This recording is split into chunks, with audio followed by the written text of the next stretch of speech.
10 নম্বর দেওয়া আছে একটি আয়তাকার ঘরের দৈর্ঘ্য বিস্তারের দ্বিগুণ। এখন বিস্তার বলতে প্রস্থ বোঝায়। প্রস্থটাকে যদি আমরা এক্স ধরি তাহলে দৈর্ঘ্য দ্বিগুণ, তাহলে 2x হয়ে যাবে।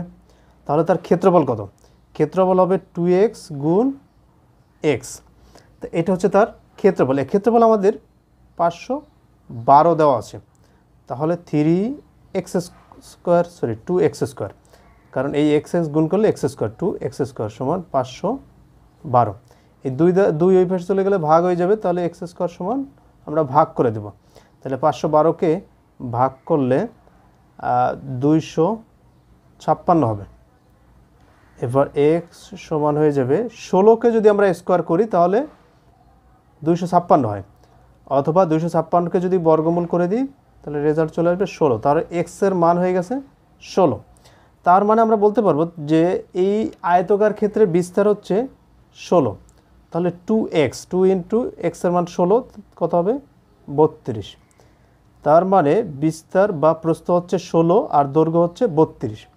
এখন চেয়েছে পরিসীমা। পরিসীমার সূত্র হচ্ছে 2 ইন্টু দৈর্ঘ্য যোগ প্রস্থ। তাহলে 32 আর 16 48, 2 ইন্টু 48, তার মানে 96। তাহলে আমরা বলতে পারবো এই আয়তকার ক্ষেত্রের পরিসীমা হচ্ছে 96 মিটার।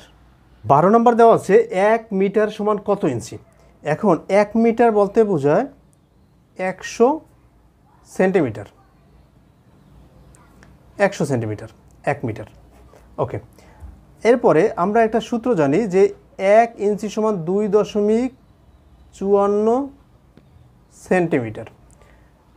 তাহলে এটাকে আমরা যদি 2.54 দিয়ে ভাগ করে দিই তাহলে আমাদের ইঞ্চিতে চলে যাবে।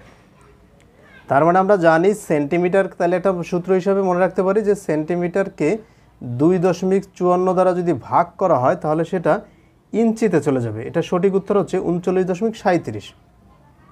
39.37। আপনারা 100কে 2.54 দ্বারা ভাগ করে দেখতে পারেন, এটাই আসবে রেজাল্ট।